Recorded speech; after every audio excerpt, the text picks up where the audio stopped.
మాట పలుకు తెలియనిది మాటున ఉండే మూగమది కమ్మని తలపుల కావ్యమయే కవితలు రాసే మౌనమది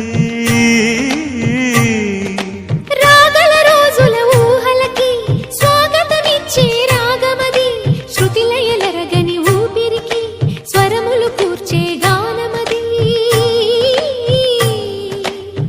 ఋతువుల రంగులు మార్చేది కల్పన కలిగిన మది భావం బ్రతుకును పాటగా మలిచేది